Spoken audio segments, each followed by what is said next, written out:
సంవత్సరాలు అదే డిపార్ట్మెంట్లో పనిచేసిన అధికారిగా కొన్ని విషయాలు తెలంగాణ ప్రజల ముందర ఉంచాలనుకున్నాం.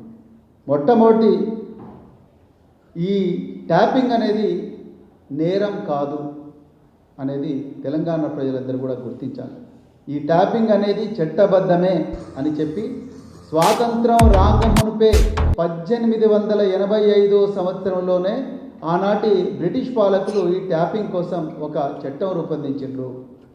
భారతదేశం స్వాతంత్రం వచ్చిన తర్వాత కూడా ఈ ట్యాపింగ్ కంటిన్యూ అవుతూనే ఉన్నది. దేశంలో ఉండే కేంద్ర ప్రభుత్వం, దేశంలో ఉండే రకరకాల రాష్ట్ర ప్రభుత్వాలన్నీ కూడా దేశ రక్షణ కోసం, అంతర్గత భద్రత కోసం, ప్రజల శ్రేయస్సు కోసం, టెర్రరిస్టు దాడులు జరగకుండా, బయట నుంచి ఈ దేశం మీద దాడులు జరగకుండా, పహల్గాంలో మన జరిగిన దాడి లాంటిది కానీ, మన హైదరాబాద్లో గతంలో జరిగిన గోకులు లుంబిని చాటు, లేకపోతే సాయిబాబా దేవాలయం మీద జరిగిన దాడి కానీ, లేకపోతే మావోయిస్టు తీవ్రవాదుల దాడులు కానీ, పోలీస్ స్టేషన్ల పేల్చివేతలు కానీ, రాజకీయ నాయకుల హత్యలు కానీ, ఇంకా ప్రజల మీద పెద్ద ఎత్తున వాళ్ళ ధన మాన ప్రాణాల మీద జరిగే దాడులను నిరోధించడం కోసం, అంతర్గత భద్రత కోసం, దేశ భద్రత కోసం ట్యాపింగ్ చేయవచ్చని చట్టమే చెప్తున్నది. ఇది నేరం కాదు.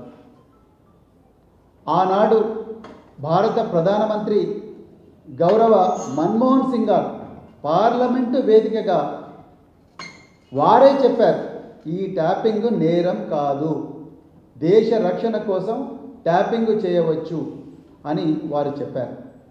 ఆనాడు దివంగత రతన్ టాటా గారు ఫోన్లు ట్యాప్ అవుతున్నాయని చెప్పిన వెంటనే మరి మన్మోహన్ సింగ్ గారు దేశ భద్రత కోసం మేము 9,000 ఫోన్లు ట్యాప్ చేశాము, 500 ఈమెయిల్స్ మేము ప్రతి నెల కూడా మానిటర్ చేస్తున్నామని దివంగత ప్రధాని గౌరవ డాక్టర్ మన్మోహన్ సింగ్ గారే చెప్పారు. ఒక్కసారి మరి వారి వీడియో దయచేసి మీడియా వాళ్ళు చూపించాలి, తెలంగాణ ప్రజలకు తెలవాలి.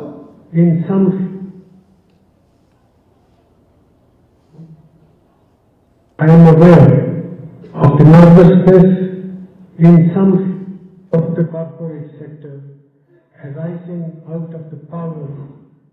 డాక్టర్ మన్మోహన్ సింగ్ గారు ఈ వీడియోలో పార్లమెంటు వేదికగా ఏం చెప్పిందంటే, టెలిఫోన్ ట్యాపింగ్ చెయ్యాలి, చేస్తేనే ఈ దేశంలో పన్నుల ఎగవేత, మనీ లాండరింగ్, అదేవిధంగా దేశ భద్రతకు ఏదైతే ముప్పు ఉందో ఆ ముప్పు నుంచి ఈ ప్రజలను కాపాడే అవకాశం ఉంటుంది. అట్ ది సేమ్ టైం ఈ ట్యాపింగ్ అనేది మరి దుర్వినియోగం కూడా చాలా మార్గదర్శకాలు చేయాలి అని చెప్పి గౌరవ మన్మోహన్ సింగ్ గారే మరి ఈ విషయాన్ని చెప్పింది. ఇంకా రెండవది, ఇక మన్మోహన్ సింగ్ గారు ఎంత స్టేచర్ రేవంత్ రెడ్డి గారికి ఉన్నదా లేదనేది నేను తెలంగాణ ప్రజలకు వదిలేస్తున్నా. కానీ ఈ ముఖ్యమంత్రి గారు కూడా ఢిల్లీ వేదికగా టెలిఫోన్ ట్యాపింగ్ తప్పు కాదు అని చెప్పి రకరకాల, ఇది సాక్షి పత్రికలో వచ్చింది, అదేవిధంగా ఆర్టీవీలో వచ్చింది, టెలిఫోన్ ట్యాపింగ్ తప్పు కాదు, టెలిఫోన్ ట్యాపింగ్ జరుగుతూనే ఉంటుంది అని చెప్పి ఈ ముఖ్యమంత్రి గారు కూడా చాలాసార్లు చెప్పిండ్రు, ఢిల్లీ వేదికగా చెప్పిండు. చాలా పత్రికల్లో కూడా ఇది ప్రచురితమైంది. 2025లో గత సంవత్సరం ఢిల్లీలో చెప్పిండు. మరి ఈరోజు ఇదే ముఖ్యమంత్రి గారు ఇదే ట్యాపింగ్ కేసును, నేను మళ్ళీ చెప్తున్నా, ఈ ట్యాపింగ్ అనేది దేశ రక్షణ కోసం గోప్యంగా పోలీసులు మాత్రమే చేసే కార్యక్రమం. ఏ రాష్ట్రంలో కూడా దీని మీద చర్చ జరగడం లేదు, కేవలం తెలంగాణలో జరుగుతుంది. కేంద్ర ప్రభుత్వం కింద కూడా ఎన్నో నిఘా సంస్థలు ఉన్నాయి, కానీ ఢిల్లీలో దీని మీద చర్చ జరగడం లేదు. ఎందుకంటే కేంద్ర ప్రభుత్వానికి అది ఏ పార్టీ అధికారంలో ఉన్నా కూడా దీని మీద చర్చ చేయరు. ఎందుకంటే దేశ రక్షణకు మించిన బాధ్యత ఏ ప్రభుత్వం మీద ఉండదు. కానీ 4 గోడల మధ్యలో జరగాల్సిన ఈ ట్యాపింగ్ వ్యవహారం, చట్టబద్ధంగా జరుగుతున్న ఈ ట్యాపింగ్ వ్యవహారాన్ని బజారుకి ఇచ్చిన అపఖ్యాతి ఇలా రేవంత్ రెడ్డి గారు మూట కట్టుకున్నారు. దీనివల్ల దేశ ప్రజల భద్రత, తెలంగాణ ప్రజల భద్రత కూడా ప్రమాదంలో పడ్డది. తన రాజకీయ కక్షలకు, రాజకీయ వికృత క్రీడకు ఈ ట్యాపింగ్ వ్యవహారాన్ని ముందుకు తీసుకొచ్చి మొత్తం కూడా ఈ వ్యవహారాన్ని, దేశ భద్రతకు సంబంధించిన వ్యవహారాన్ని ప్రమాదంలో పడేసిండు రేవంత్ రెడ్డి. ఇది వాస్తవం. నిజానికి తెలంగాణలో ఏ రాజకీయ నాయకుడికి కూడా అసలు ఇంటెలిజెన్స్ డిపార్ట్మెంట్ ఎట్లుంటుందో, లోపల ఏముంటుంది అనేది, ఏ సెక్షన్ ఉంటుందో ఎవరికి తెలియదు. ఎస్ఐబి అనేది ఎక్కడుంటుంది అనేది మా సీనియర్ పోలీస్ అధికారులకే తెలియదు. నేను ఇంతవరకు నా 26 సంవత్సరాల సర్వీస్లో ఎస్ఐబి డిఐజీ ఎవరు, ఎస్ఐబి ఐజీ ఎవరు, ఆయన ఎక్కడ కూర్చుంటారో ఆయన ఛాంబర్లోకి నేను ఇంతవరకు పోలేదు మిత్రులారా. ఎస్ఐబి ఐజీ ఎక్కడ కూర్చుంటాడో, లేకపోతే ఎస్ఐబి చీఫ్ ఎక్కడ కూర్చుంటాడో, వాళ్ళ ఆఫీసులు ఎక్కడ ఉంటే వాళ్ళ పర్మిషన్ లేని ఎవరు కూడా పోరు. హోమ్ మినిస్టర్ కూడా ఎస్ఐబి ఎక్కడ ఉంటుందో తెలియదు. హోమ్ మినిస్టర్ కూడా ఇంటెలిజెన్స్ ఆఫీస్లోకి వచ్చిన సందర్భం అయితే నేను ఇంతవరకు తెలియదు నాకు. ముఖ్యమంత్రి గారు కూడా ఇంటెలిజెన్స్ ఆఫీస్కి ఎప్పుడు రారు. ఏ ముఖ్యమంత్రి, ఏ రాజకీయ నాయకుడు కూడా పోలీసు, మరి ముఖ్యంగా ఇంటెలిజెన్స్ ఆఫీసర్లకు మీరు సమాచారాన్ని పలానోళ్ళది సేకరించండి అని ఏ ముఖ్యమంత్రి కూడా చెప్పరు. ఏ మంత్రి కూడా చెప్పరు. అసలు ముఖ్యమంత్రి కాదు, మంత్రులు కూడా చెప్పరు. ఏ ఇంటెలిజెన్స్ చీఫ్ కూడా, ఏ పోలీసు ఉన్నతాధికారి కూడా నేను ఈ విధంగా సమాచారం సేకరించిన అని చెప్పి ప్రధానమంత్రికి చెప్పరు, ముఖ్యమంత్రికి కూడా చెప్పరు. మరి అలాంటి వ్యవహారం ఇవాళ చార్మినార్ చౌరస్తా దగ్గర, చిక్కడపల్లి చౌరస్తా దగ్గర, జూబ్లీహిల్స్ చెక్ పోస్ట్ దగ్గర, రిసాలా బజార్ దగ్గర, లేకపోతే మన ఇంకెక్కడో పురాణపూల్ చౌరస్తా దగ్గర, లేకపోతే అఫ్జల్గంజ్ దగ్గర, మరి నాంపల్లి దగ్గర మాట్లాడుకునేంత స్థాయికి రేవంత్ రెడ్డి గారు దిగజార్చిండ్రు. అందుకొరకు నేను అంటే నాకు భయం వేస్తుంది. ఒక తెలంగాణ బిడ్డగా, దేశ పౌరుడిగా ఇలాంటి వ్యక్తి చేతిలో హోంమంత్రిత్వ శాఖ ఉంది. అదేవిధంగా మరి ముఖ్యమంత్రి కూడా ఆయన్నే ఉన్నాడు. తన రాజకీయ వికృత క్రీడకు, అదేవిధంగా రాజకీయ ప్రత్యర్థుల మీద, ప్రతిపక్షాల మీద ప్రతీకారం తీర్చుకోవడం కోసం ఈరోజు రేవంత్ రెడ్డి గారు ఈ ట్యాపింగ్ వ్యవహారాన్ని వాడుతూ ఉన్నారు. ఇది చాలా డేంజరస్. తెలంగాణ ప్రజలందరూ కూడా గమనించాలి.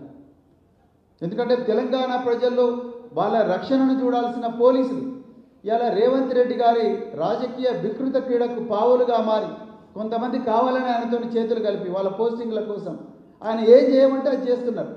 అందులో భాగమే ఇలా కేటీఆర్ గారిని, మన హరీష్ రావు గారిని, ఈరోజు కేటీఆర్ గారిని సంబంధం లేని మంత్రులను ఇక్కడికి పిలిపించారు. 9 గంటల పాటు విచారించారు.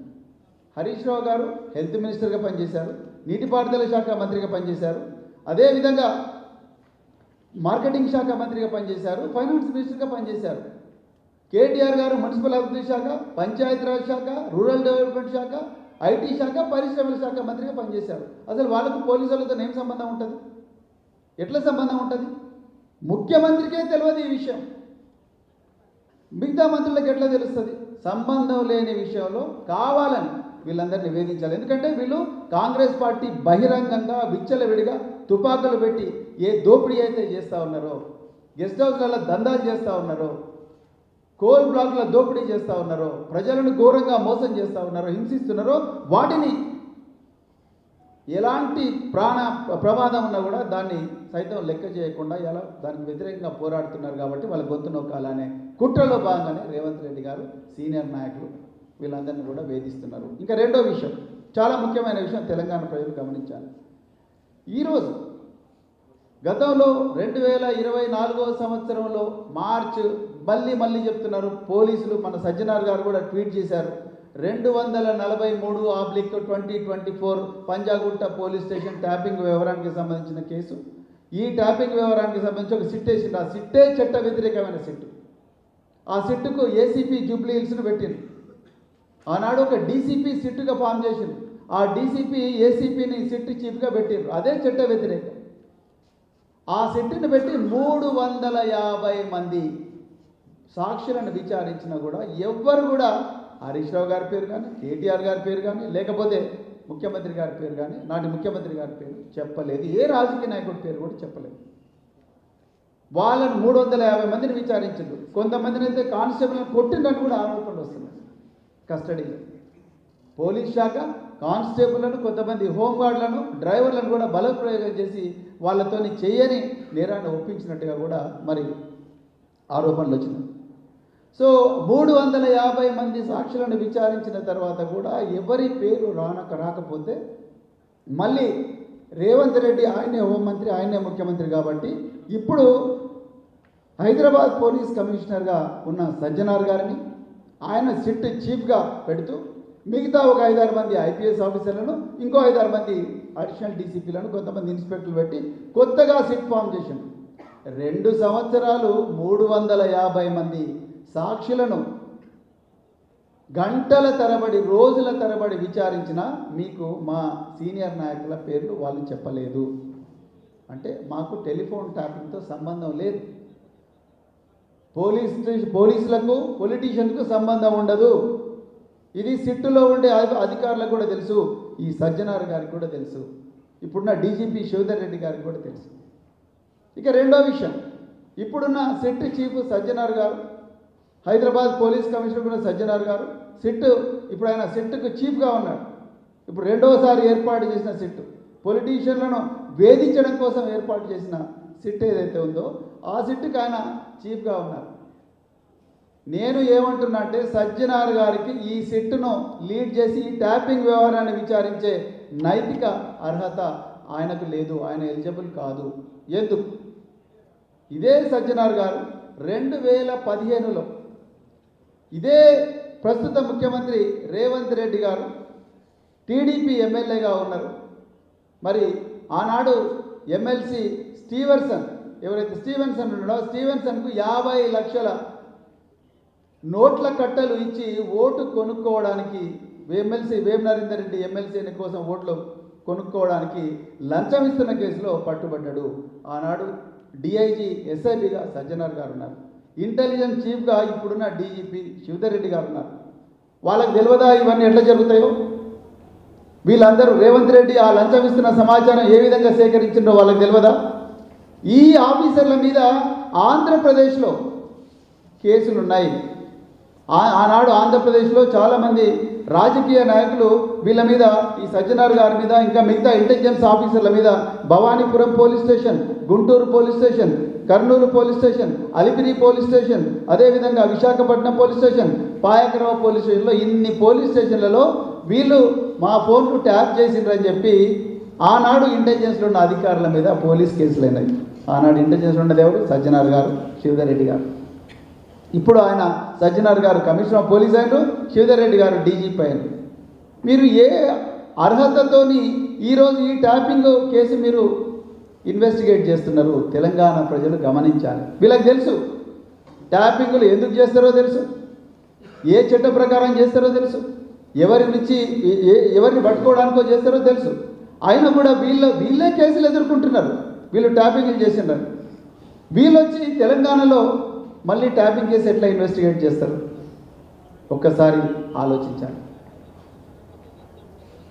ఎట్లా, ఏ బేసిస్ మీద చేస్తారు? వీళ్ళని ఏ ప్రశ్నలు అడుగుతారు? అసలు సంబంధం లేని ప్రశ్నలు, సంబంధం లేని వ్యక్తులను దీంట్లోకి లాగడానికి ప్రయత్నం చేస్తున్నారు. ఇది తప్పు. దీని మీద కూడా మీరు తెలంగాణ ప్రజలు ఒకసారి గమనించాలి. మీకు అసలు నైతిక హక్కు లేదు. మళ్ళీ మీరు స్టేట్మెంట్లు ఇస్తున్నారు, మేము ఆ కేసు ఈ కేసు అని. సుప్రీంకోర్టులో చాలా క్లియర్గా హరీష్ రావు గారి మీద పంజాగుట్టలో చక్రధర్ గౌడ్ అనే ఒక వ్యక్తి పెట్టిన కేసు ఏదైతే ఉన్నదో ఆ కేసు చెల్లదు అని గౌరవ సుప్రీంకోర్టులోనే చర్చ జరిగి ఆ కేసు చెల్లదని చెప్పి గౌరవ సుప్రీంకోర్టు ఇచ్చింది. ఆ సుప్రీంకోర్టు ఇచ్చిన కేసులో, సుప్రీంకోర్టు విచారించిన కేసులో ఈ 243 of Panjagutta police station case ఏదైతే ఉన్నదో ఆ కేసుకు సంబంధించిన అఫిడవిట్లన్నీ కూడా పోలీసులు సమర్పించారు. దానికి దీనికి సంబంధం లేకుండా ఎట్లుంటుంది? అయినా ఒక సీనియర్ మంత్రిని, సీనియర్ మాజీ మంత్రులు, ఎమ్మెల్యేలు, సీనియర్ ఎమ్మెల్యేలు వీళ్ళను 9 గంటల పాటు విచారించాల్సిన అవసరం ఏమున్నది? నిజానికి విచారించాల్సింది రేవంత్ రెడ్డి గారిని. నన్ను పోలీసు వాళ్ళు, సిట్టు వాళ్ళు విచారించినప్పుడు నేను రేవంత్ రెడ్డి గారు కూడా వాళ్ళ క్యాబినెట్ మినిస్టర్ల ఫోన్లు ట్యాప్ చేస్తున్నారు అని చెప్పి నేను కంప్లైంట్ ఇచ్చిన.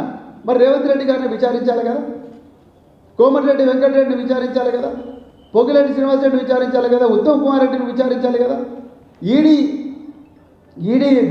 ఎవరినైతే పొగిరెడ్డి శ్రీనివాసరెడ్డి మీద రేట్ చేసి ఆయన్ని విచారించాలి కదా, ఈ కుంభకు రోహన్ రెడ్డిని విచారించాలి కదా, గన్ పెట్టి బెదిరించిన, డక్కిన్ సిమెంట్స్ బెదిరించిన రోహన్ రెడ్డిని విచారించాలి కదా, వీళ్ళ సృజన్ రెడ్డిని విచారించాలి కదా. వీళ్ళందరినీ విచారించకుండా, వీళ్ళందరికీ నోటీసులు ఇవ్వకుండా, మరి ట్యాపింగ్ చట్టబద్ధమే అని చెప్పి రేవంత్ రెడ్డి అంటున్నాడు ఫోన్ ట్యాపింగ్ తప్పు కాదని రేవంత్ రెడ్డి అంటున్నాడు. మరి ట్యాపింగ్ తప్పు కాదు అన్న రేవంత్ రెడ్డి ఆయన కూడా విచారించాలి కదా. నిజానికి ఇక్కడ బాధితులు ఎవరు? బాధితులు బీఆర్ఎస్ పార్టీ నాయకులు, బాధితులు కేటీఆర్ గారు, బాధితులు కేసీఆర్ గారు, బాధితులు హరీష్ రావు గారు. ఏ విధంగా మీరు ఆ రోజు ఏమని చెప్పిండ్రు? సినిమా తారల ఫోన్లు ట్యాప్ చేస్తున్నారని చెప్పేసి మీరే సీఎం ఆఫీస్ నుంచి లీకులు ఇచ్చారు పత్రికలకు అన్నిటికీ కూడా. సినిమా తారల ఫోన్లని ట్యాపింగ్ చేస్తున్నారని చెప్పి ట్యాప్ చేసిందని చెప్పి లీకులు ఇచ్చి మళ్ళీ మీ పోలీసు వాళ్ళే సినిమా తారల ఫోన్లు మేము ట్యాప్ చేయలేదు అని చెప్పిండ్రు. అంటే